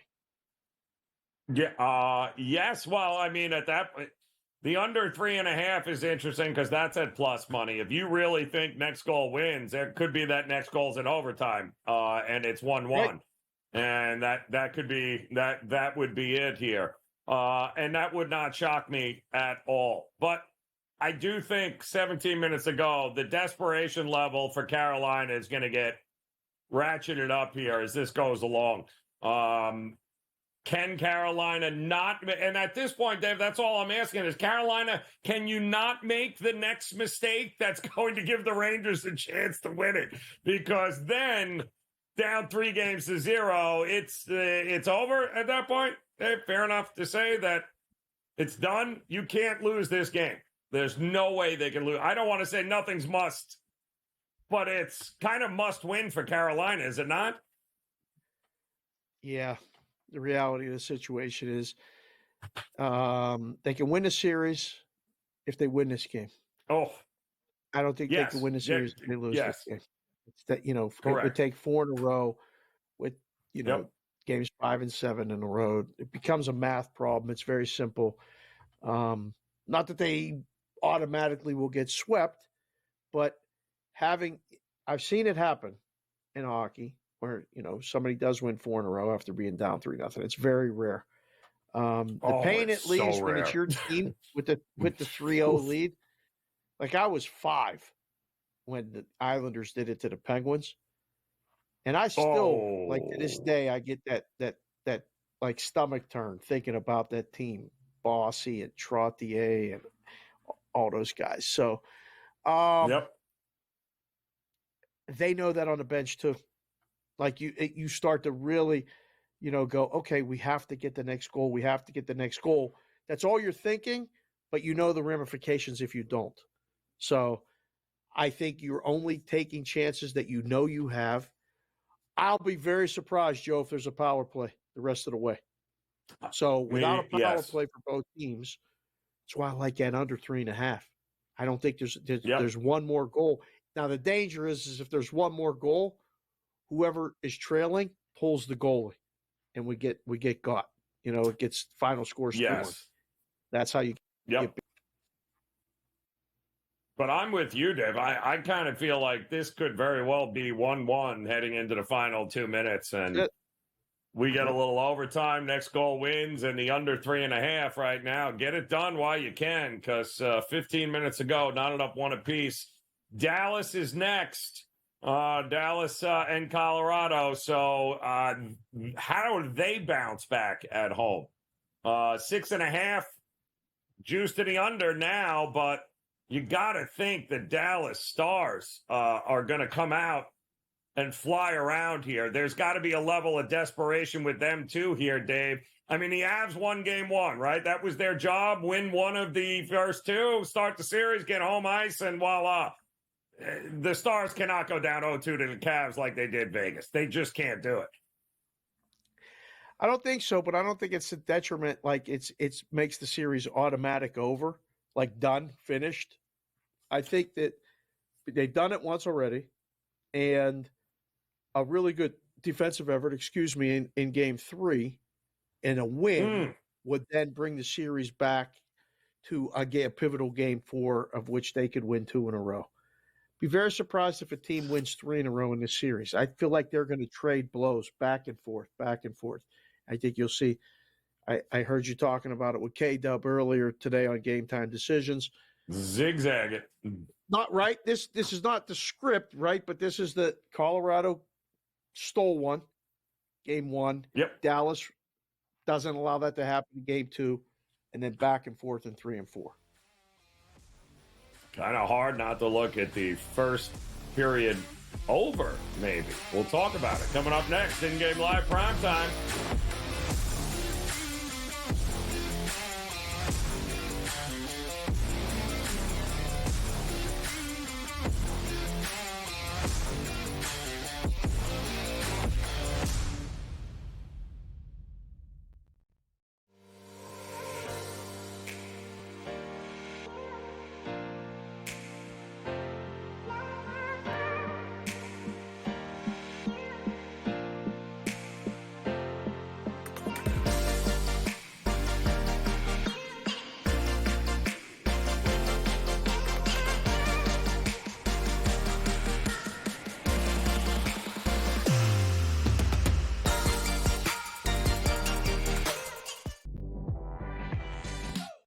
The only one that can punch him in the nose, in my opinion, is the Knicks. Or those Western teams. What did you think when you saw those odds? In their path, and it's all about the path, right? Number 1 seed, you should have an easy path. But quite honestly, looking at who they'd have to go through here eventually is kind of laughable. So I get it. Betting above the rim. Only on SportsGrid. Anyone that's been to a sporting event, the atmosphere before a game, I think Game Time Decisions has that same exact atmosphere. This is our arena. This is what we do. There is going to be an energy to Game Time Decisions that you will feel night in and night out. The excitement you get when you lock your bets in, when you're figuring out what you want to do, we can zone in on the biggest games each night. I want this to be the place that people come to before the games start so they feel as ready as possible to lock in their cards. We are going to hit every single one of those markets that you need to know about. We're going to go through every single thing, and I've got a great team behind me that's going to help me get the job done. There is not going to be a better place, I promise you, than Game Time Decisions to get that new information, react to it, and be able to then bet accordingly. We will have everything at our disposal, and we will use that to our advantage. I'm Kevin Walsh. Tune into Game Time Decisions from 6 to 8 p.m. Eastern on SportsGrid.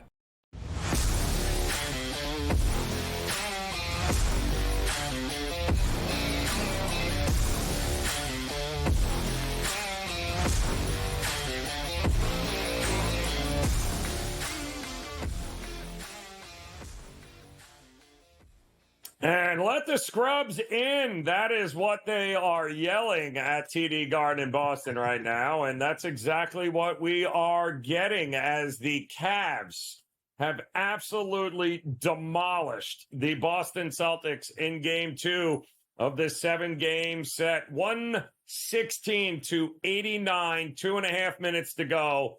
And it looked like right around that 4-minute mark, Dave, that was when all the starters came out. I can't identify any of these people on the court right now for either team, except I think Georges Niang is out there. That'll tell you everything you need. I think even Steve Merrill is out there. There's an S. Merrill. So that could be Steve Merrill actually playing for the Cavs right now. I mean, unbelievable effort, outscoring the Boston Celtics 62-35 in the second half. That is not something I saw it coming. 26-11. They have outscored them in the fourth quarter alone. We said it. Are they going to get to 100, Dave? I don't see Boston going to 100. That would be unbelievable as the Rangers just scored to go up 2-1 on Carolina as well. There it is. There it is. It's getting good. There it is. There it is. Listen, wow. Sometimes these things pick themselves. And, sometimes you have to ride the momentum. And the Rangers are finding ways to win games. They're being outshot, almost doubled up. And I picked the Ranger stuff to wear tonight. I wore the Lady Liberty jersey tonight and the hat. And, we're looking good. With the Rangers scoring the goal, I don't know if it's over. I said before next goal wins, and there's probably only one. There might be now. Right? The Rangers, I don't think they have to change much of what they're doing. They're playing the perfect road game. Correct. The Hurricanes got to skate into Igor. They got to do the old school move. Yes. They got to shake him up. He looks as comfortable as Swayman did in the whole series against Toronto and in game 1 against Florida. Not so much in game 2. But, this is now, fast break hockey. You've got the Hurricanes being down with all this time left. If you got under 3.5, you're going to have to sweat. What's the in-game adjustment now? Okay, so it's 4.5. So if you want wiggle room, you can go under 4.5 if you think that's going to be another, only one more goal, which would be the empty netter. But if you think Carolina's tying it, you play it over. Wow. That's a big turn of events, Joe. They're plus. Huge turn of events. Is this right? Plus 380 on the money line for the Hurricanes? That's correct. Yep. I got plus 380. This other book 12 minutes ago. Wow. 12 minutes ago, too. Isn't that hard to believe? You know what else is hard to believe? What? I don't know if this game went over. This Cavs-Celtics game, Dave, what it closed? 213, 212? Hold on. It closed 212 and a half. Yeah. 118-94. Wow. Wow. They're at 212 right now. That's just amazing. Oh, my goodness. Is it final? Well, it's getting there. I mean, they're shot clock violation right now for there'll be 4 seconds left. Boston will get the ball. Nope, it's over. 118-94. It stays under. Wow. That's 118 carry to 1. That's 212. 212. Wow. Try to beat these NBA totals. Terrible beat. Try to beat these NBA totals. The numbers are really good. Oh. Listen, the odds makers, give them a little bit of time, a little bit of effort in the big games and less games, and they can focus on more things. Wow. And, it's a pretty good number. You got to tip your hat to them. I mean, listen, you used to do this all the time. The numbers are better as you get later into the playoffs. Wow. These are tough to beat, especially the totals. Wow. It's going to fall right around the numbers. No bargains. There's no bargains. Although tonight in the baseball, there's only one game left tonight. It's coming up right now. That's a bargain, Joe. Bargain, baseball price. Kansas City against the Angels. Come on. What are we looking at? I agree. I saw can't it. believe. What? Kansas City's got a losing record on the road, but the smart projection? The computer picked the Angels? What is that? Oh, Joe. I can only trust those two pitchers as far as we can throw them. So it does feel like an over is coming tonight in this game. We'll have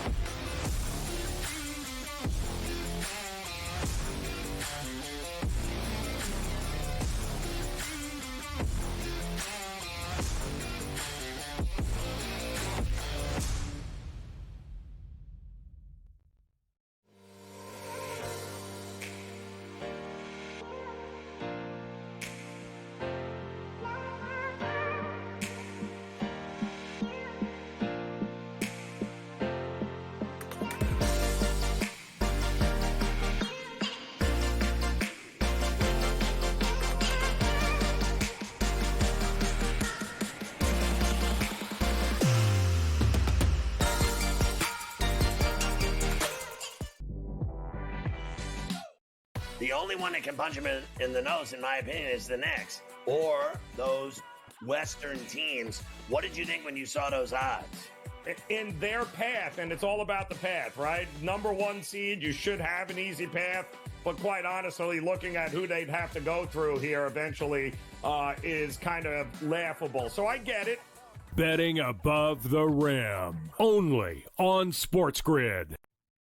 Anyone that's been to a sporting event, the atmosphere before a game, I think Game Time Decisions has that same exact atmosphere. This is our arena.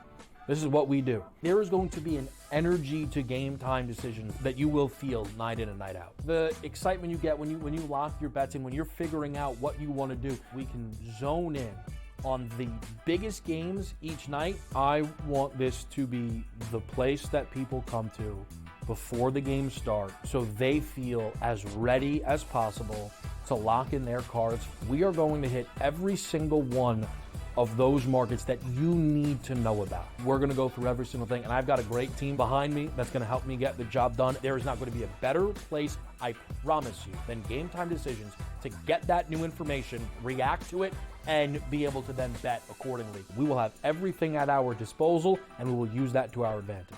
I'm Kevin Walsh. Tune into Game Time Decisions from 6 to 8 p.m. Eastern on SportsGrid.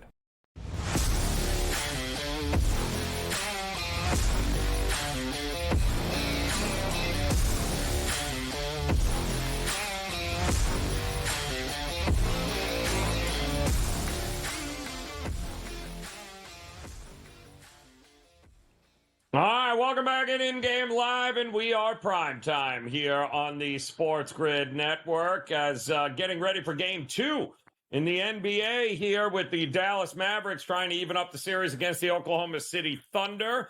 We're seeing the Rangers right now with a 2-1 lead over Carolina, with Carolina in jeopardy of going down 3-0 at home, but they did kill the power play.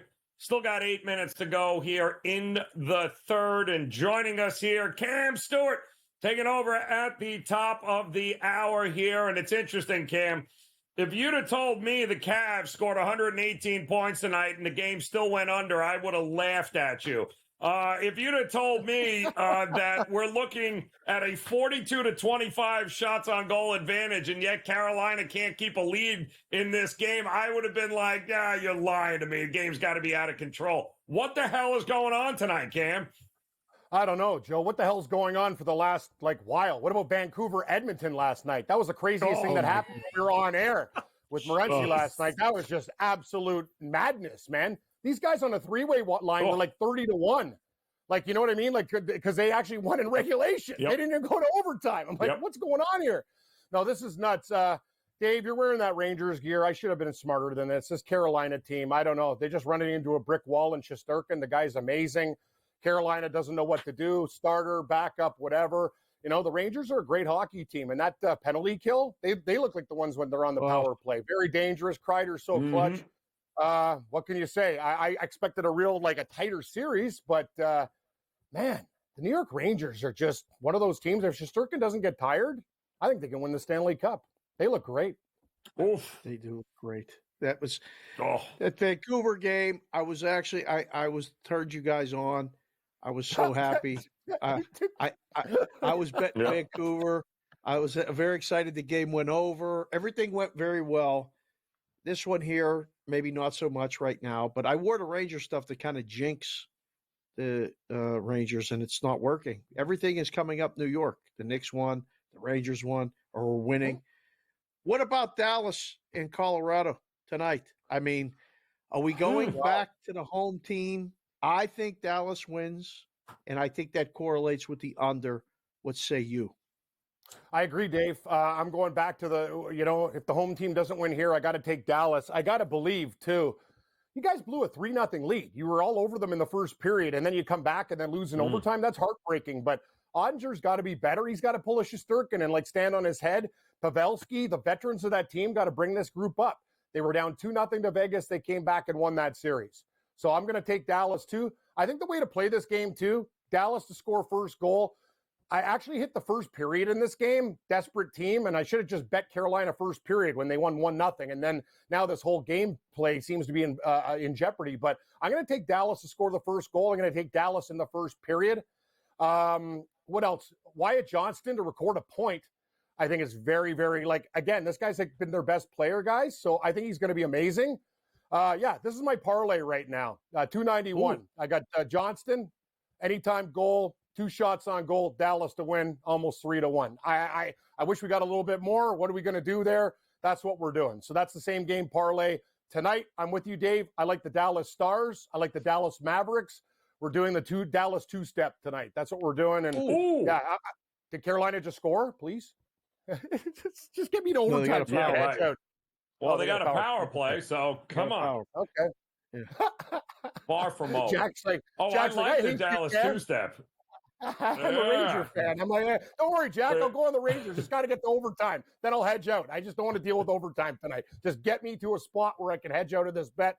Yes, I'm on the Dallas Mavericks as well, Joe. Give me the 5 and give me a sprinkle on the money line. I have no opinion of the total in that game. I'm just betting the Dallas Mavericks and the Dallas Stars. Both of these teams and parlayed. It feels like the under is correlated to the Stars winning tonight. Is that fair? 6.5 under? Because they don't want. Do they really want to get into a 6 goals win kind of a game against Colorado again? I don't know though, Joe. Because the thing is, Georgiev can be good or he can be really bad. And when he's really bad, Dallas might win the game 5-3 or something like that. You know what I mean? So I'm not sure about the correlation. I just like Dallas to win this game, and I like them to jump on Colorado early. They were up 3-0 in the last game and lost. It's essential that they don't go down in this game. So that first period wager, I like it even as much as the game, if not more. And I think maybe Pavelski too. Like some of these veterans on this team really need to step up. They have to. You're not screwing around. Like Vegas was good, but Colorado, they look like they're like the old Avalanche right now. McKinnon's a beast. All these guys, they're moving. They're shooting from all angles. They look like a very, very dangerous team. So I think Dallas needs to jump on them. And that's what I'm doing with that bet. Joe, I actually bet the Chicago White Sox tonight. I must need brain damage. Do I got brain damage? I think they're winning right now. That was maybe the smarter thing. Yeah, I'm on the White Sox. 3-0. They're winning 3-0 in the fifth. There's a baseball game getting ready to start. I saw it. It's a standalone game, and I thought Cam will be on with us tonight. This is a dumpster dive of all dumpster dives for most people because the playoffs are going on, and they're big games. But every game's a big game in the book if you can find a betting opportunity, Cam. You got Kansas City at the Angels and Walker on the hill, who got bombed his last outing. Any opinion about this baseball game tonight, Cam? I kind of lean over in the spot with both of these pitchers, to be honest with you. Did he scored? No. Over. Oh, no, I'm agreeing with you. I'm agreeing with you, too. Over. You got 2 gas cans. I got way too much money on this hockey game. Like, I did a lot of clicking. Like, I really screwed up. Like, I did my girlfriend's upstairs. Because you want to know, thank God we hit Xander Schauffele last night. We had a couple wines, Joe. I go, how does Xander Schauffele first round leader sound to you? She goes, it sounds damn good. So we cashed that ticket, take the golf monies, and give it right back to the hockey monies for betting on the wrong teams. But anyway, I like the over in this Angels-Kansas City game. I see runs galore. I see both teams hitting. So that's what we're going to do tonight on the Diamond. You know me too, Dave. If I had to bet a side, I'd take Kansas City. I don't care if Walker got lit up his last start. I just think they're a better team than the Angels, but I prefer the total. Yeah, Detmers has been lit up the last 3 times too. So it feels like first 5 over, full game over. I'm with you. I think Kansas City is the right side. But you wouldn't catch me trying to sweat out an under with that with those 2 guys in that one at all. I don't know if you noticed, Cam, the Cardinals still suck. And from this point on, it's team total under for the Cardinals until I see them score 3 runs. Not me. It's going to be every team total under for the St. Louis Cardinals this year. Every one of them. I'm with you. This team reeks, and it's amazing. Like, we've been waiting for years for them to get worse, but now it's really happening. And baseball's been pretty wild. We're seeing the Oakland A's. They've been making money this year. Yeah. So no, I'm with you, Joe. This St. Louis Cardinals team is absolutely brutal. And I couldn't agree with more. I love fade their team totals to the under all the time. Always. Yeah, this is going to be a huge night tonight, guys. This Dallas Stars game is going to make or break me, and hopefully the Mavericks can get it done too. I'm going to throw a couple more shekels on the Mavericks. I think they can win this game outright. Huge game for both Dallas clubs tonight. And I see a live total with Kansas City 7.5. Jumped on it again, double clicking. That's my problem. Love it. Small request from the people, Cam. You appeared on Bostonian versus the Book with me and Peralt wearing a Cam Neely jersey. On the day you did, the Bruins got smacked.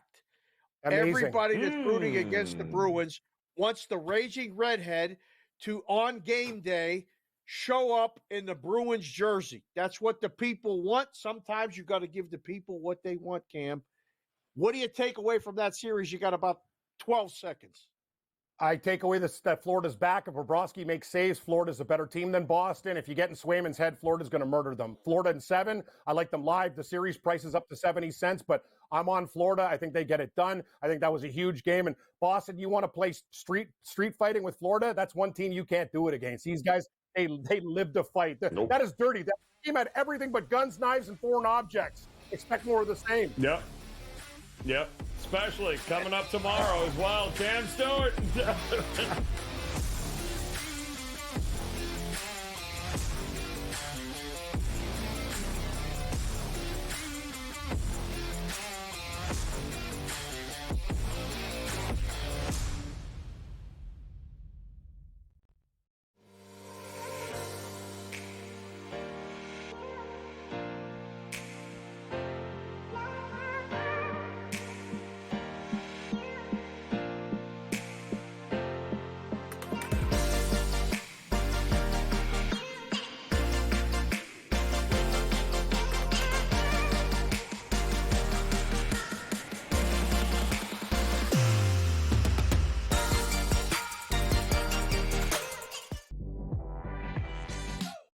The only one that can punch him in the nose, in my opinion, is the Knicks. Or those Western teams. What did you think when you saw those odds?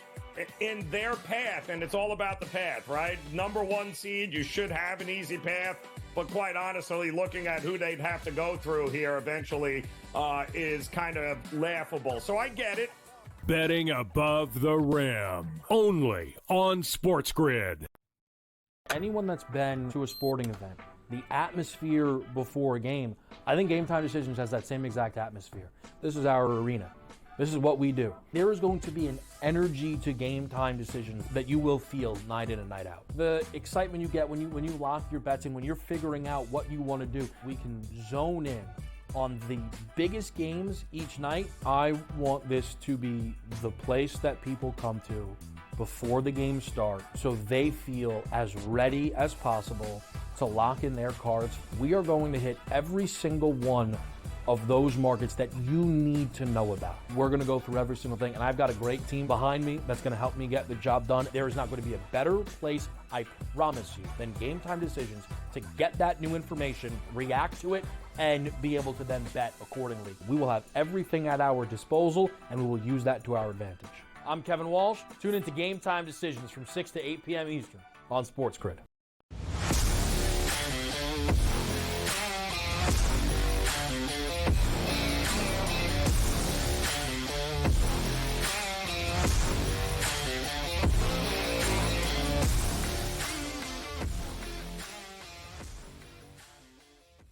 All right, welcome back in. It is InGame Live, prime time here, and we are getting ready for game number 2 in the NBA playoffs tonight as Dallas and OKC tip-off underway, and Dallas out in front early on here in this one, as certainly the shots seem to be flying right now. Scott Foster is your ref tonight there, Dave. Just want to throw that out there for those that know Scott Foster. Then you know, obviously, there's probably going to be some foul shooting late in the game that you're going, wait, there was a foul? I didn't see not as egregious as the Knicks series has been, which has been absolutely out of control. And I get Rick Carlisle, by the way. I mean, I understand why he's doing it, But there's no way you watch those first two games and you're like, oh, wait, very fair, very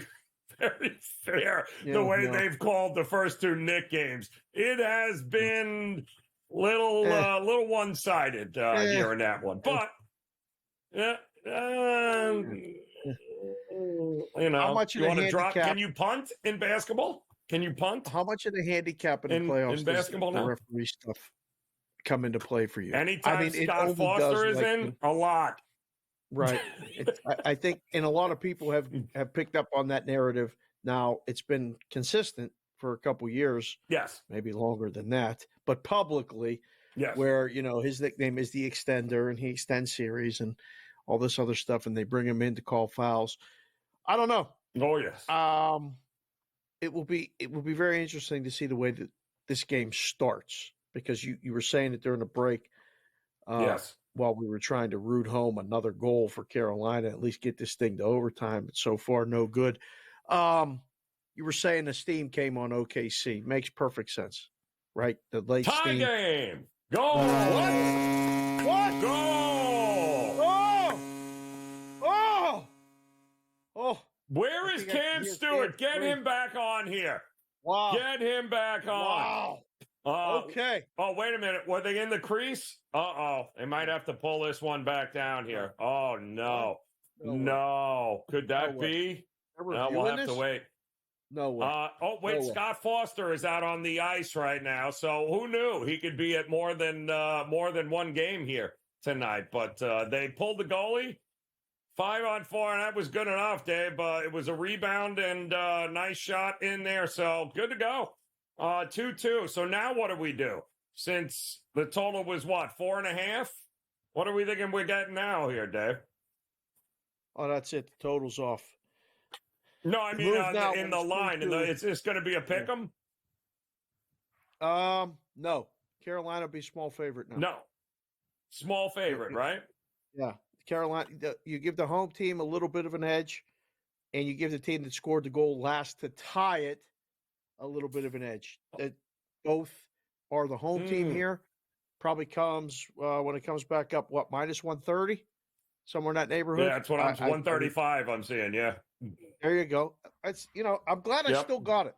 That's one of my favorite things is I'm not in a book right now, but I spent enough time behind that counter minus and 135 in them offices and doing all other stuff. We can still kind of make the number on the fly. It's not really worth a skill that I can monetize that much anymore, but I can still do it. Right. I still think advantage. I mean, that's huge. We might be in for a while here. Like we're not going to be off the air, or we'll be off the air. The game won't be decided. And I'm just getting texts right now from the wife and the kids about going out to dinner, and they're going to pick a joint that doesn't have a television. I already know. No, can't do that. Can't do that. At this time of year, I'm trying to explain to them, like, the game's in overtime. The problem here, Joe, is that, like, does this happen in Miami? The Heat are out. Nobody cares locally about the playoffs unless you're in our business, right?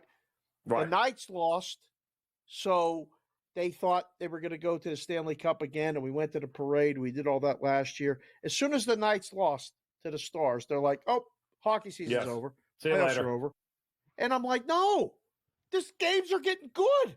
We got things we got to take care of here. And like they just texted me now, we going to have dinner sushi or Mexican food tonight. Neither place has a television. I can't have it. Oh, no, then you can't go either. Yeah, no, can't do that. Yeah, absolutely not. That's illegal.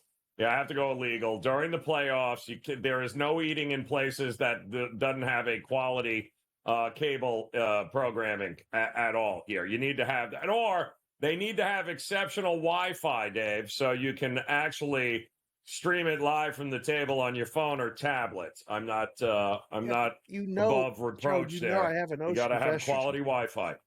They're not. All the women are not happy when I'm streaming a sports game on the phone and I'm not involved in the dinner conversation. So it's one of those things, Joe. It's difficult. When you come out to Vegas next time, I got to have you at least meet the wife, maybe the kids. I don't know if they're ready for Uncle Joe. When you come to Vegas, you get a little probably bit not. worse. Yeah, I'm going to have him come down and but sit with you at the pool, maybe, or something. Like maybe something like just that. Vegas. Yeah. Oh, get him when I'm hungover. So that's fantastic. Yeah, when you're it is down. a 13-4 run right now. Dallas is apparently not interested in hearing about how great OKC is.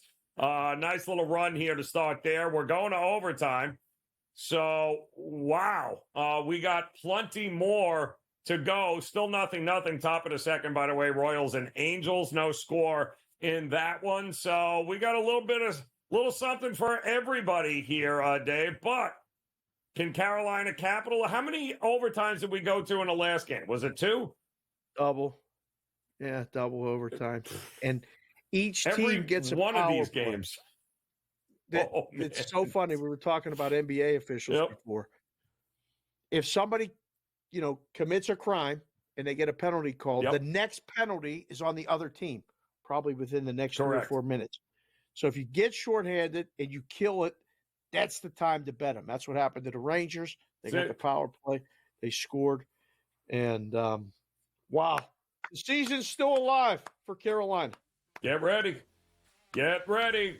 Big, and I mean absolutely big momentum coming in overtime. We'll talk about it next here in Game Live Primetime.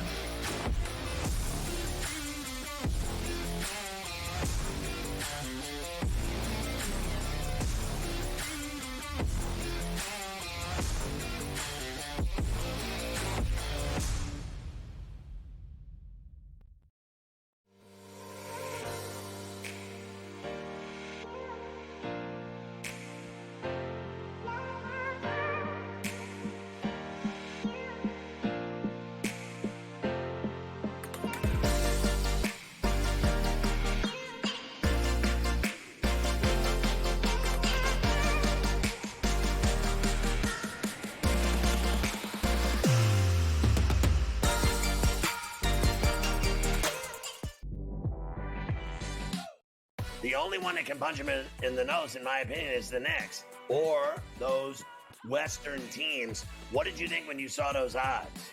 In their path, and it's all about the path, right? Number 1 seed, you should have an easy path.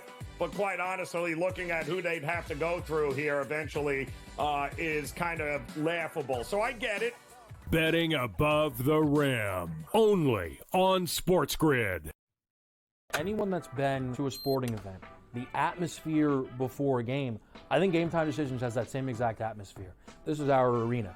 This is what we do. There is going to be an energy to Game Time Decisions that you will feel night in and night out. The excitement you get when you lock your bets in, when you're figuring out what you want to do, we can zone in on the biggest games each night. I want this to be the place that people come to before the games start so they feel as ready as possible to lock in their cards. We are going to hit every single one of those markets that you need to know about. We're going to go through every single thing, and I've got a great team behind me that's going to help me get the job done. There is not going to be a better place, I promise you, than Game Time Decisions to get that new information, react to it, and be able to then bet accordingly. We will have everything at our disposal, and we will use that to our advantage. I'm Kevin Walsh. Tune into Game Time Decisions from 6 to 8 p.m. Eastern on SportsGrid.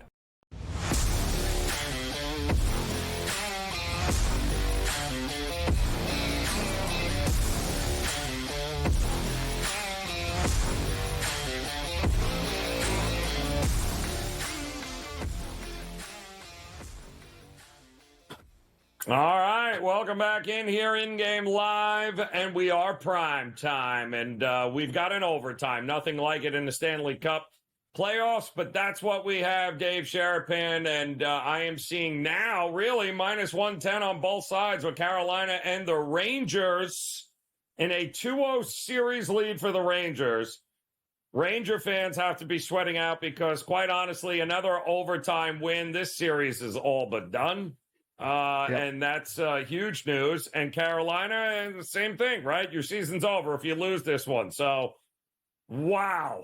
You love urgency, Dave, in sports? You're about to get a lot of urgency. And I don't know if it's still available, but the idea that this goes to not 1 but 2 overtimes is an interesting look, too. Yeah, I don't know. wanna say, unless there's another power play, I think it's not likely, but it's very possible that we get an extended game again. They just played double overtime, 4-3 final. The Rangers win it, and deja vu. You can't feel good, right? And the nervousness in that building, all those Hurricane fans, It's crazy. Everybody's on the edge of their seat. They closed the refreshment stands. There's no more, nothing's open. You can't get anything.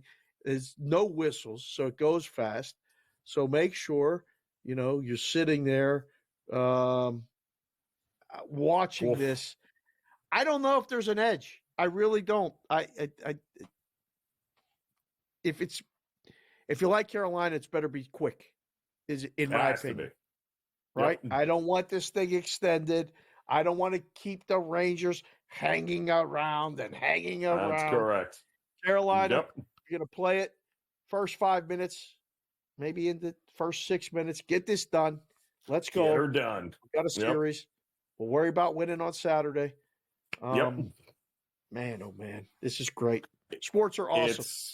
Sports are going to be a whole lot of fun to watch this unfold here. And I'm with you. Quick, ride the momentum into it, get it done with, and then buckle up because, dare I say, they win this, we're looking at probably 6-7 games. I wouldn't shock me at all, 7 games from this point on. In fact, in all of these series, I would not be shocked. I don't know what the prices are for 7 games around the horn, but Edmonton, Vancouver, 7 games. Dallas and Colorado, 7 games. The only one that won't will be the Panthers, who are going to close this thing out in 5.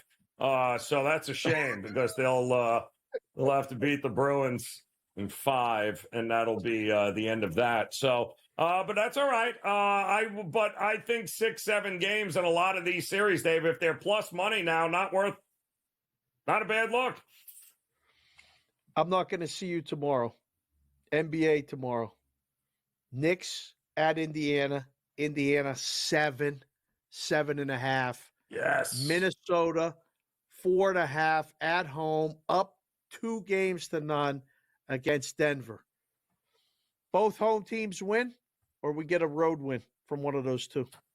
Oh, I've already bet Indiana to win the series now at 4-1 and Denver to win the series as well now, because there are worse bets you can make than backing the Pacers to beat a wounded Knicks team who is one player away, one more hamstring away from, Alec Burks being your savior, and we all know how that will end. So don't think that's a bad look. And quite honestly, plus games with the champs. What are we talking about here? I mean, what? We think Minnesota's the next coming? Like Denver's not going to get one? Maybe 2? It's the best game of the season tomorrow for Denver. And Minnesota could still beat them. But you can't have that game go the way it did, wearing the crown, wearing the belt, being the champ, and not expect them to play their best game of the season in Game 3. So you'll see what they're made of. I think Denver could get them tomorrow. Are you doing anything special for the weekend? You doing anything? I am watching a lot of sport. I got to get ready. I got we've got the second leg of the Triple Crown coming up next week. We've got we've also got the PGA Championship coming up, golf major. I mean, this whole next month is just, don't talk to me on the weekends. And don't go out to eat where there are not television sets. I thought you were planning a roast. I thought you were planning a roast. Oh, no, roast this. We're out of here. Let's go. Enjoy.